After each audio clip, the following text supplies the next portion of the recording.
the address of the emergency? It's the Orthopedic Hospital of Wisconsin on Gulf Road. Okay, is that the Orthopedic Associates of Wisconsin? Yeah, it's behind it. It's in the vacant lot next to it. And tell me exactly what happened? We found a dead body in the woods when we were putting up stakes for no trespassing signs. We smelled something and then saw there's a dead guy back there. He's for a long time, so he ain't coming back from it. So Okay.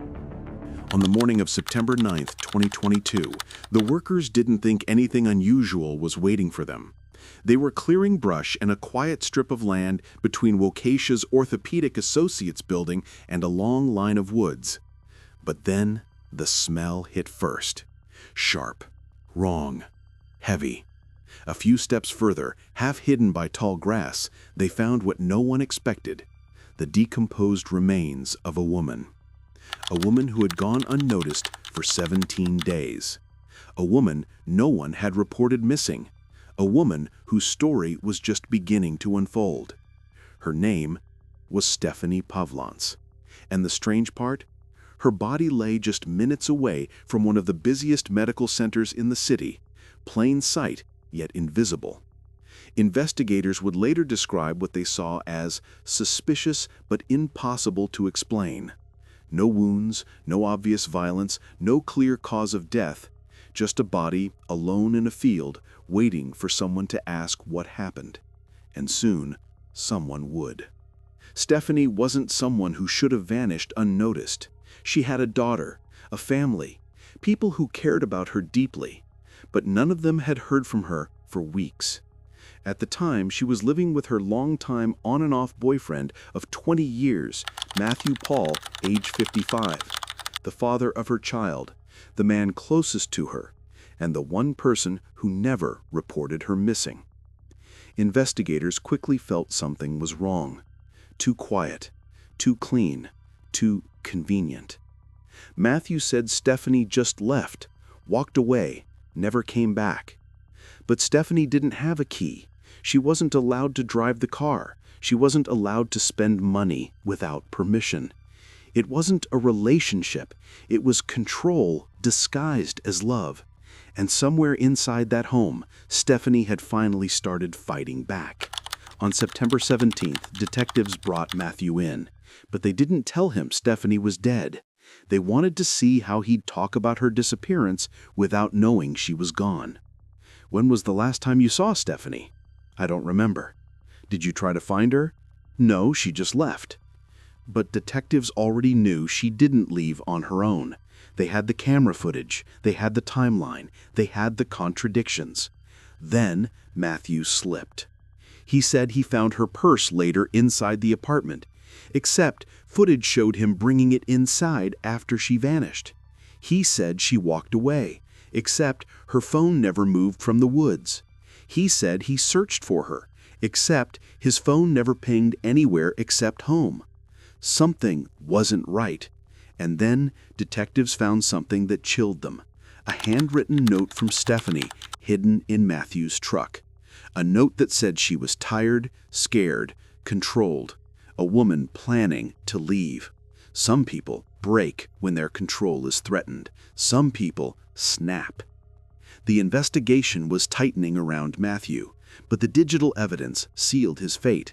Detectives discovered he had searched Stephanie's name, her obituary, funeral homes, all before her body was identified, before anyone knew who she was, before the news was public. That meant he knew she was dead, and he knew before the rest of the world did. Even more suspicious, on the day her body was found, September 9th, Matthew drove to his appointment, saw police near the woods, panicked, circled the area, and drove away. He didn't act surprised. He acted scared. The trial was the story of two competing truths. The defense said, no cause of death, no weapon, no eyewitness, and Matthew's broken foot made it physically impossible for him to enter the woods. The prosecution said Stephanie didn't walk away. Her belongings didn't return by themselves. Her phone didn't magically shut off. Matthew's digital trail proved knowledge no innocent man would have. And those 20 minutes, the ones with no phone movement, no camera footage, no alibi. Those were the minutes the prosecution argued Stephanie lost her life. In the end, the jury had one question: was this a tragic, unexplained death, or a murder no one could see?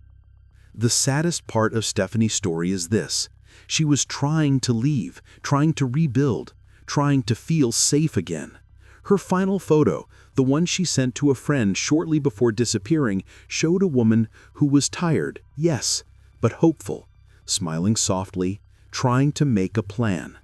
Stephanie didn't walk into those woods on her own. She didn't choose silence. She didn't choose to vanish. Her last act was trying to live, trying to break free. In the end, the world didn't hear her voice, but it heard her story. And it won't be forgotten.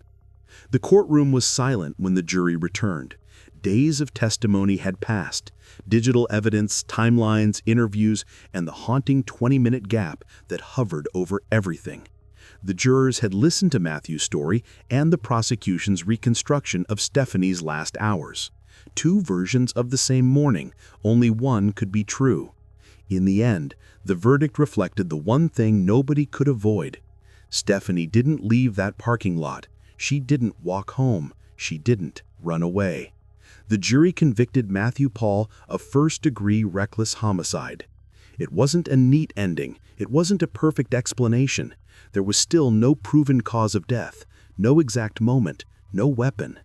But there was a pattern, one so strong it overcame the silence of the evidence. For Stephanie's family, the verdict wasn't victory. It was validation, proof that someone finally saw what they had been trying to shout into the world. She didn't deserve what happened to her.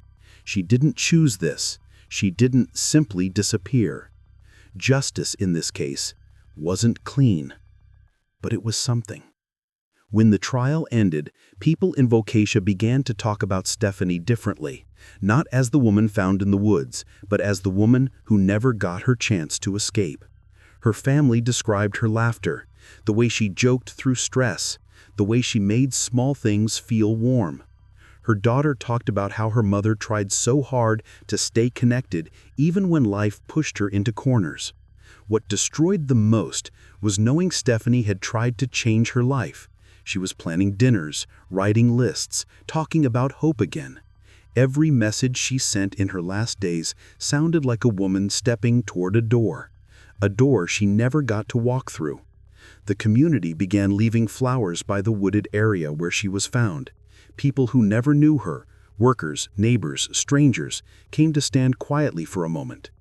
Not because they knew the details, but because they felt the weight of a life cut short, hidden in a place everyone walked past without noticing. It made people rethink the way tragedy hides in plain sight, how someone can vanish silently right next to us and the world keeps moving like nothing happened. Even with the conviction, one thing remains. How did Stephanie die? That question hangs over the case like a ghost. No bruises, no broken bones, no signs of strangulation, no proof of poisoning, no camera footage in the woods. Just a 20-minute window and a man whose story didn't match the evidence. Some forensic experts say it could have been sudden violence that left no trace. Others say it could have been a medical episode triggered by fear, stress, or confrontation. Some believe she may have been pushed, restrained, or smothered in a way decomposition erased. And then there is the haunting possibility that Stephanie's final moments may never be fully known, lost to time, weather, and silence. But the unanswered question doesn't change what the jury saw. Stephanie didn't walk into those woods voluntarily. She didn't drop her belongings and vanish. She didn't choose to disappear. Whatever took her life happened in those missing minutes, and the only person with her at that time was Matthew. Some truths are never spoken. Some truths are only understood. True crime cases often end with explanations, a neat timeline, a clear motive, a visible wound. Stephanie's story isn't one of those. Her story is about a woman whose final struggle was invisible, but whose life mattered loudly. Her final messages showed hope. Her smile in her last photo wasn't someone preparing to vanish.